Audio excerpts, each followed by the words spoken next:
Thrifting ain't easy, unless you're watching me.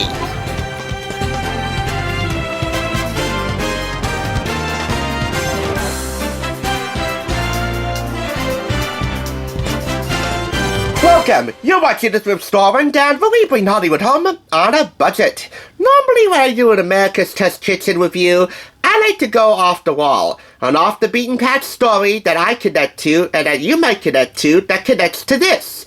But I think for this review, it's best that I keep it real. After all, ATK's been keeping it real on PBS for 25 years or so. It doesn't matter how high profile or low key you are, we all can relate to the eternally real struggle of getting a healthy and tasty family meal on the table in a timely fashion. Some nights when we're busy, when we're heading out the door, it's anything that can be fast. With quick being the trick. It's so tempting to go and grab, the nuggets, put them on the table, and, say, hey, there you go.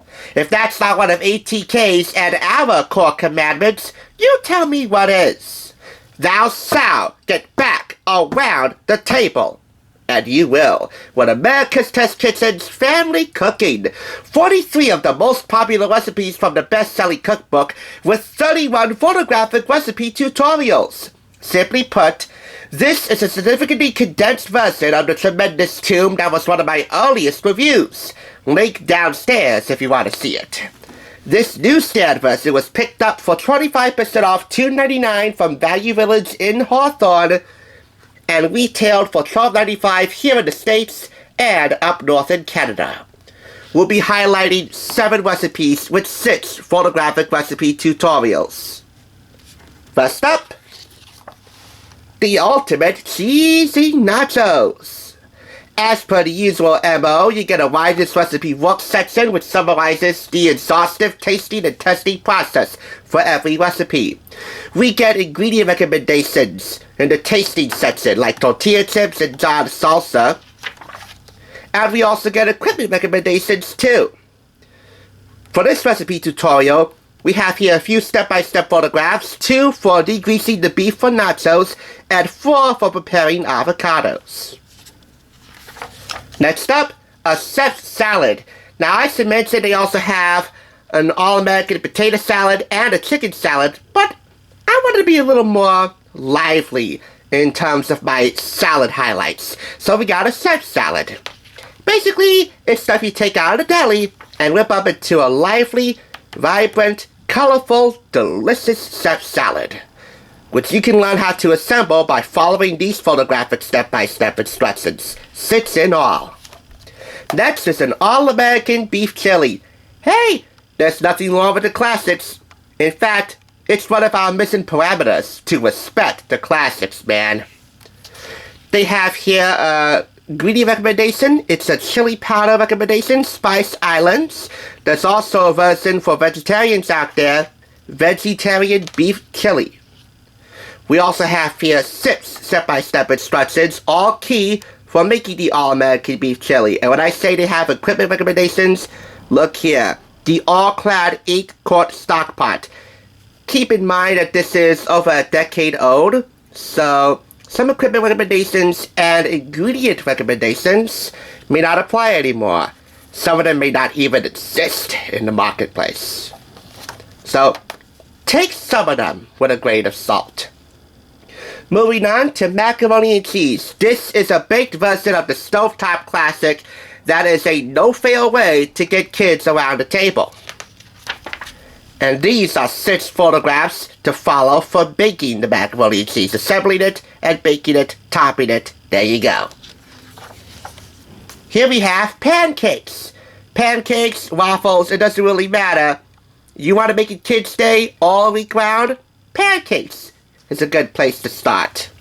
It doesn't have to be a weekend treat only, especially when you consider how simple it is to make them from scratch. Even more so if you follow these photos. Next, old-fashioned, classic comfort food at its finest. Chicken pot pie. Yep, tender chicken, a medley of veggies, on a nice cream sauce with cream biscuits adorning the top. A snack to make, requiring no special baking skills at all. It's comfort food with convenience. How much does ATK stand that? And finally, sauteed pork chops. Now this has no recipe tutorial. It's actually that simple. Then again, if you never sauteed pork chops before, you might miss the recipe tutorial in here. I assume they actually did a soft launch on select few public television stations in 2000 before rolling out the first 13 episodes a year later. They won't actually have their 25th anniversary until 2026 because the first 13 episodes began airing August 4th, 2001. But hey, if they want to kick off their 25th anniversary a year and change ahead of time, who are we to stop them, considering what they gave us throughout 25 years? Over 600 delicious episodes and more cookbooks that you have room on your shelves at home to store. At least that's my case anyway. Recipes that work for the whole family. All of them tested over and over and over again by the talented test cooks you see here behind the scenes, and of course these test cooks in front of the cameras. And I know them by heart. Jack Bishop, Chief Creative Officer and Tasting Lab Expert, my boy Adam Reed, Equipment Corner Guy, and those are my girls, Julia Collin Davison and Bridget Lancaster. Sadly, this guy won't be a part of these silver anniversary celebrations. He's doing his own thing. But lest we forget the contributions of Bowtie Guy, former editor-in-chief of Cooks Illustrated magazine, and former host of ATK TV, Christopher Kimball. He's now running Milk Street on PBS, so they're kind of friendly rivals, but still, we must never forget. This is something special to get you guys back around the dinner table. But because not every recipe has the photographic recipe tutorials and there are no desserts in here, I believe a light punishment is in order. This will get 4.5 out of 5 claps. And do take note, later this month, we'll be doing a week of videos all about the importance of family meals. But for right now, I do raise a glass to America's Test Kitchen for a quarter century, give or take, of recipes that work and nightly dinner time prayers. Answered. That we need and the food that we eat. Thank you, God, for giving us food. Amen. Thanks for tuning in. Just so you know, there's no limit to bringing Hollywood home on a budget. Please go ahead and check out another awesome review like this one by clicking here, and make sure you subscribe by clicking here. Until next time, I'll catch you, as I always do, on the thrift side.